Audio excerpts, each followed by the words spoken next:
when you're doing this, choose the largest tool that you can that will do the job you're asking it to do.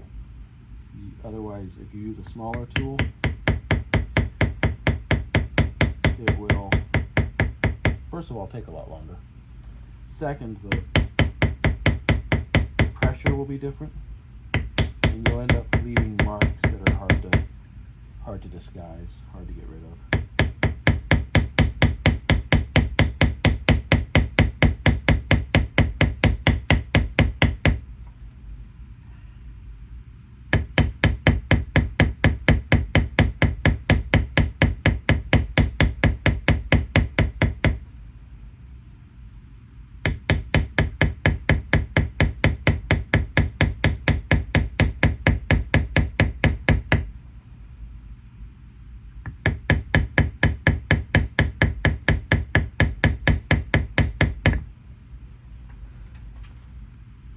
Seriously? Let me try and rearrange myself.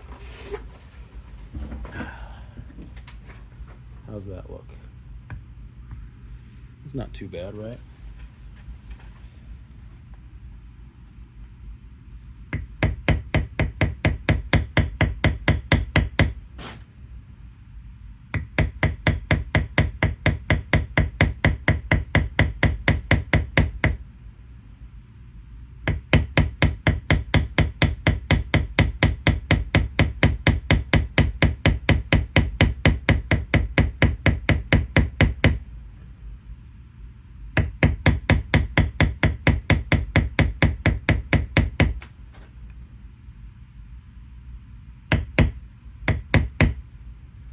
I'm stopping there because that little horn there comes up, and I don't want to. I want to keep that point. That point is really, really fragile at this moment. Very easy for me to mess that up. So I'm going to skip over that. Come back to it later when I'm ready to do this whole antler. In fact, I'll skip that whole antler. I'll just move on.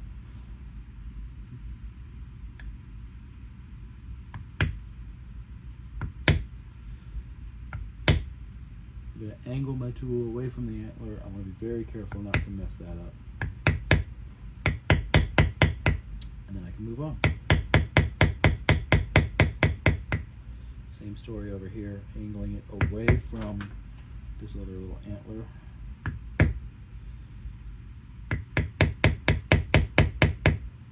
And now I'm just kind of reinforcing it, getting a nice deep tooling.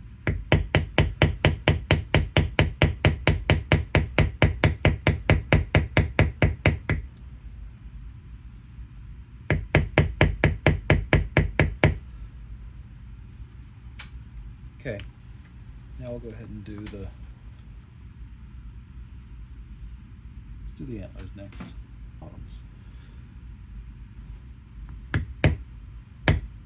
Again, being very careful with these fragile little horns.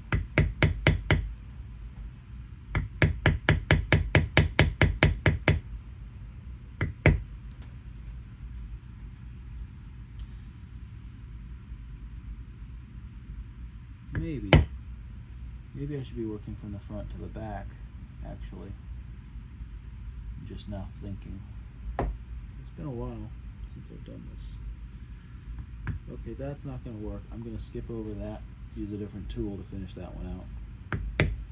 Those little corners can be tricky. And that's where if you start to feel like your tool's too big, it's because it is. Use a different one.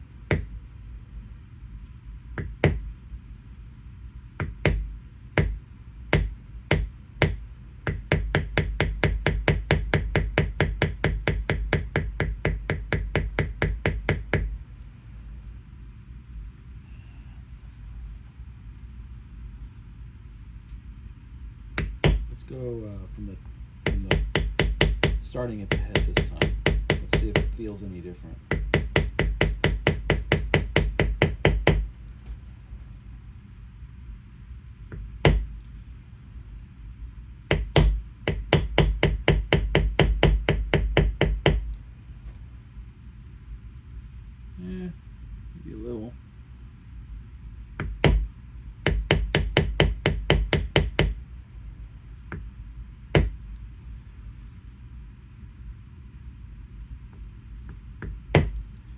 you're beveling a sharp, pointy area, it helps to bevel a little beyond that area, just to kind of accentuate that point. You control the force of your mallet too, to try to fade it out a little bit.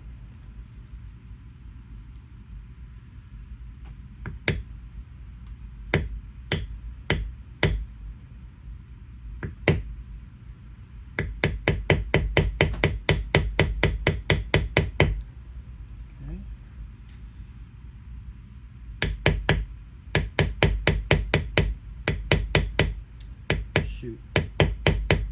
There. I started to get off my line and hit the actual antler, which would have been horrible. But you can kind of recover that if you're very, very quick. Not quick. Well, you got to notice it quickly first of all. If you notice it early, then you can recover it quickly. Does that make sense?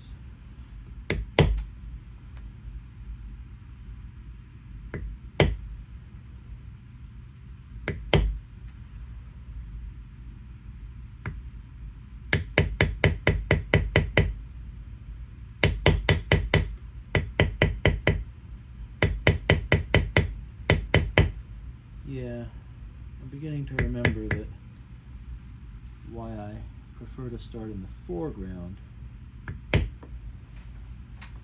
Start in the foreground so that you don't have to redo portions of the background when you get to them. It's unfortunate that I've kind of done that backwards tonight.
Getting close. Getting closer.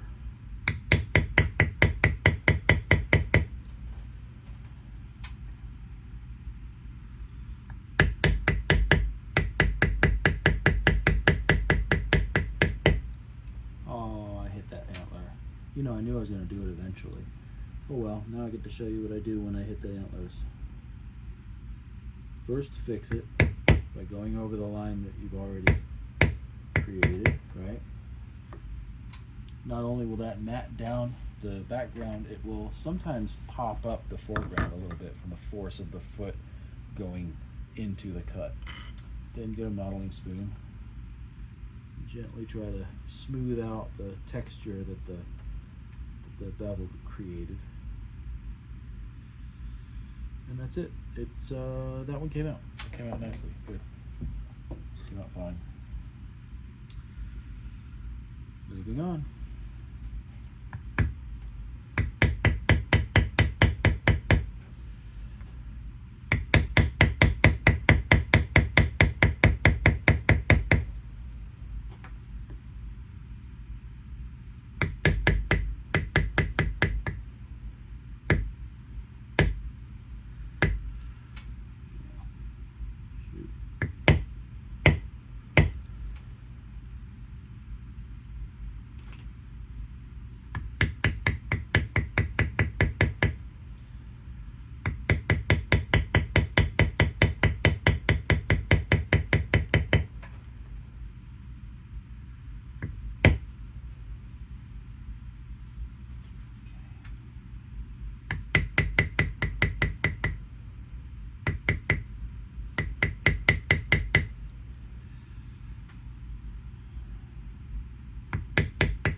bad one. Oh, that was a bad one. Same thing, just an unforced error.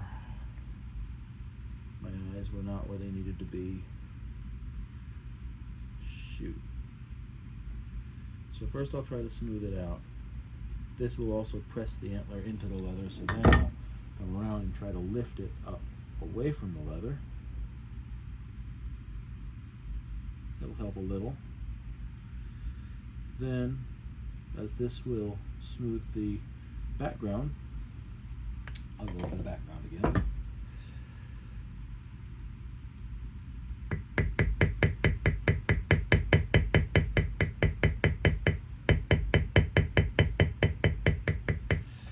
And that's about as much of a recovery as I can do there.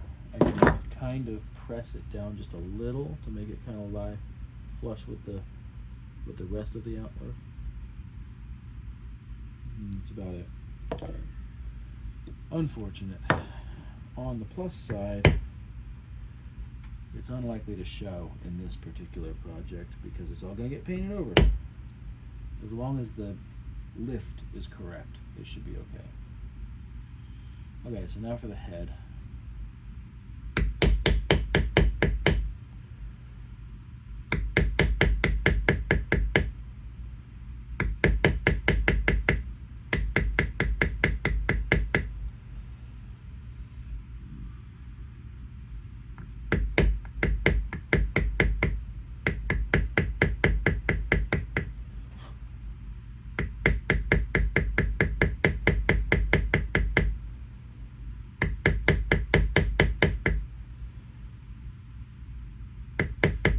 See, the unfortunate side effect of me working from the background to the foreground is that it matted down those antlers up against the head. So I'm going to have to go back over them again to make them stand out just a little more.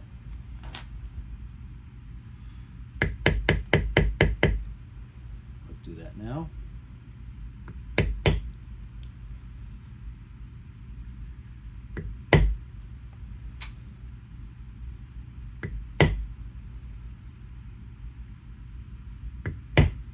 That's much better. And we can proceed on.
Okay. Now, get my modeling spoon. And I like this one. I don't know if it shows. Does it show if I can? Okay, I like this one because it's got this little lip right here. And I can use that to ride the leather without scraping it. What I like to do is place that little lip just beyond the leather, and it kind of just lets me trace the outline of the leather at that point. I'm just going to use it to press down the back of our moon shape here. Give a little bit of a shape, kind of a rounding to the edge. It's almost a beveling effect.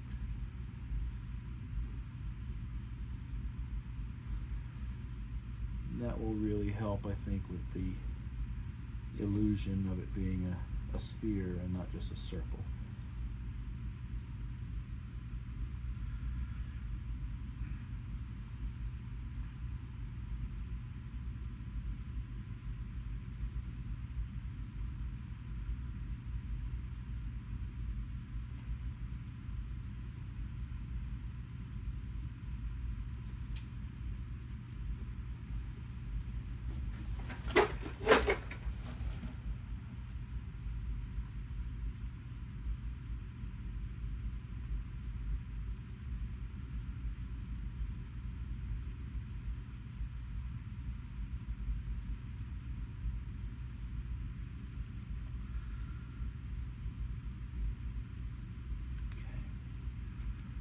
Now, what I've done is I've pressed down the outer edge and it's created this angle all the way around. I want to then smooth out that angle with an even less severe effect. Same thing, but now I'm using the back of the spoon as opposed to that little bead at the end, which would be too fine and too much pressure. Apparently I never did this spot, so I'm going to do it now.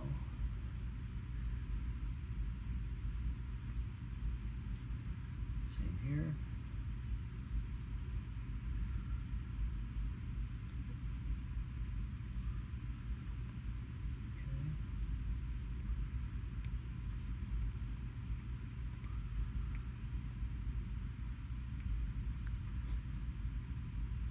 Go. And that gives it a much more subdued effect at the edge. Now I get to do the background of the moon, and we'll do the eyes after that. Not the right one. Wait a minute, that's not the right one. Huh, that's not the right tool. Glad I checked it. Using the largest tool I can until I can't. That's the plan.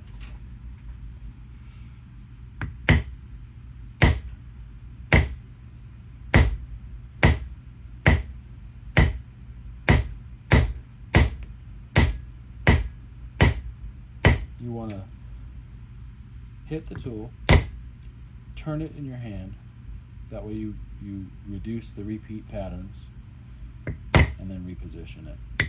This is a textured tool, so you don't need to line it up as with other tools, some other tools.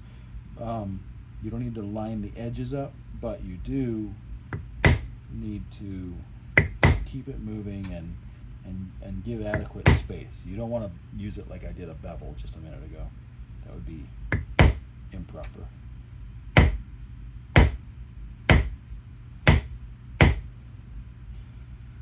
You can cover a lot of ground with these kinds of tools pretty quickly. Okay, I'm going to stop there, come over here.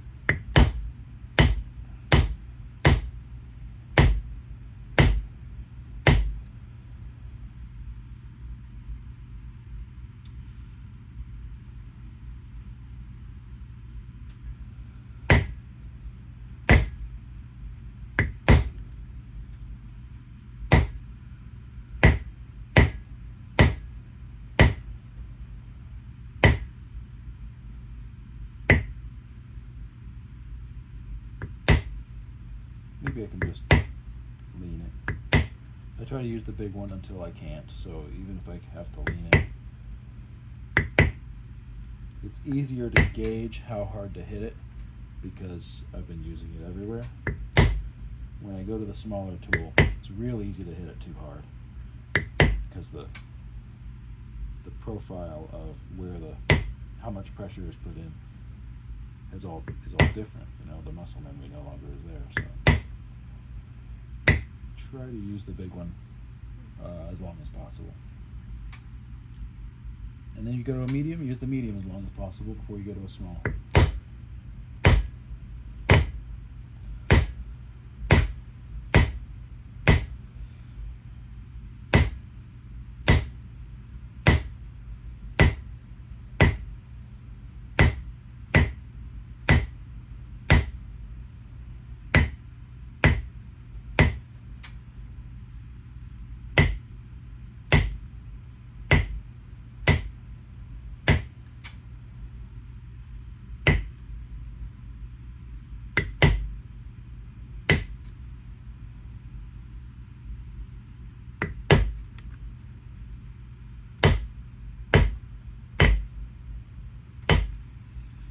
You see the pieces beginning to lift. That's normal. We're flattening this area so it's forcing the leather out. We can work that to our advantage later, possibly. You can, I've seen you can, if Like, we're gonna add a lining, and I have seen people do a lining and then stuff this with leather scrap to force it out even more. Probably not gonna do that. Maybe if the wind takes me, but probably not. But I've seen it, and it looks pretty cool.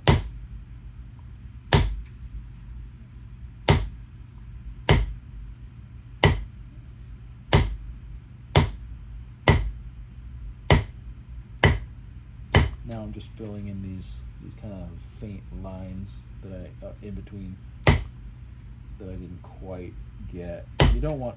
I don't want patterns. I want it to look like a moon, kind of moonish. It's not perfect. I mean, I think the craters are bigger on the moon is the real problem, but it'll be all right.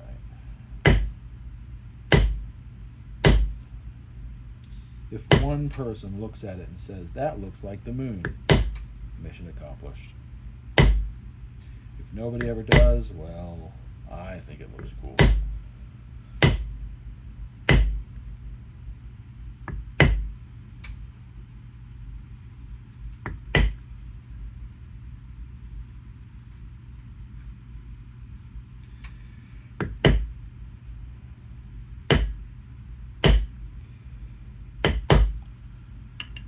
I'll go to a smaller tool, start filling in closer to the antlers, and try to get a little bit more of these details. But be careful, because again, the pressures are all different now. Don't have to hit it as hard. The smaller the tool, the lighter the touch, for sure.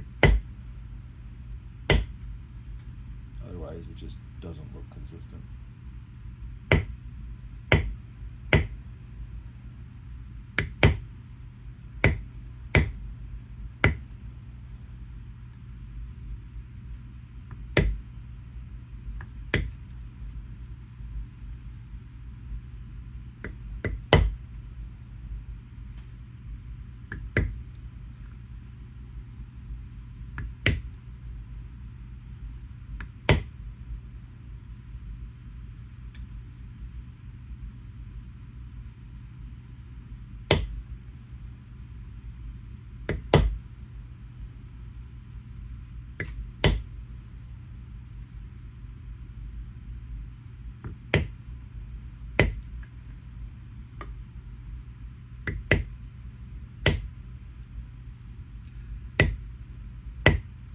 Same as before, I hit it, and then I rotate the tool, I twist it in my hand, and then I move it to the new position.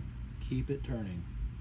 If you don't, you end up with repeating patterns that really stand out. But if you turn it every time, it usually becomes very difficult to see any repeating patterns.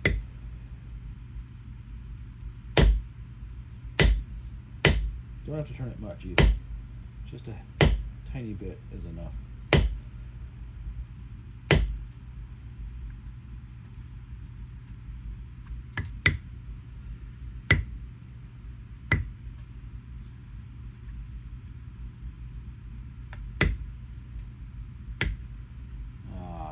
Unfortunate. That was unfortunate.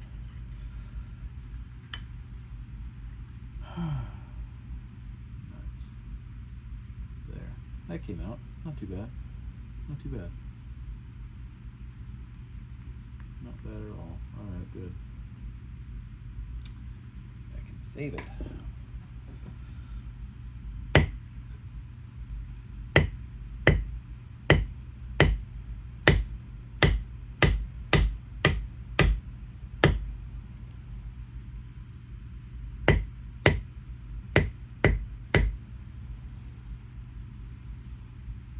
Looking pretty good now.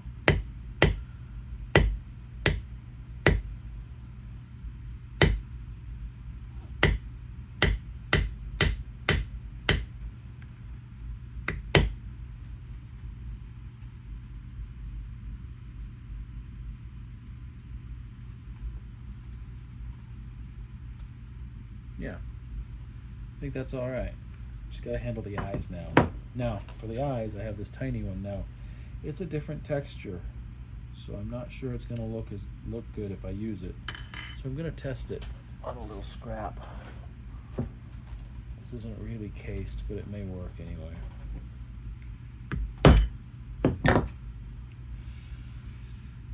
Admittedly, since this is not cased leather, it's not going to look right. I think it's close enough for such a small area, and I can always just take the like a stylus to it or something. So I'm gonna roll with it. Yeah, that'll do. It won't be noticeable, I think. Is it noticeable? I don't think it's noticeable. Whether it was the right tool, the right choice, that's a whole nother debate. I'm starting to wonder if this was the right call, but I always wonder that, and then it's done, and I'm like, wow, that worked. It's fine.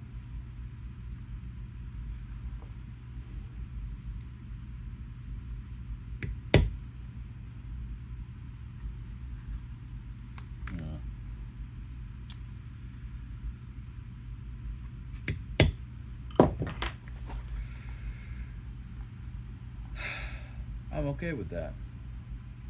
Now, normally I would do a lot more with the background here, but I have a very specific idea in mind for what to do with the background, and it actually relies on not too much detail back there. So I think that's it.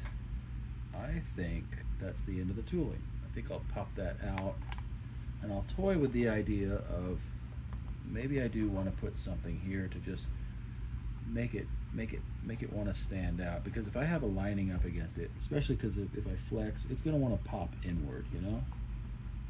I don't think I like that aesthetic. I mean, this is supposed to look like the moon wants to be a sphere. That looks more like a sphere, right? So I think what I might do, I'll think about it, but what the idea is, you put a bunch of like PVA or whatever, some kind of glue, contact cement, I don't think it matters.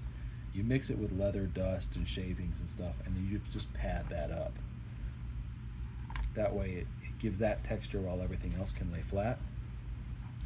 And then you add your lining to that, and you're good. But if I do that, I may need to consider stitching around the border in order to keep it all in place. As the glue breaks down, it'll want to flop around. And the last thing I want is a bunch of leather shavings down here or up here behind a lining where I can't get to it. It'd be like a pillow.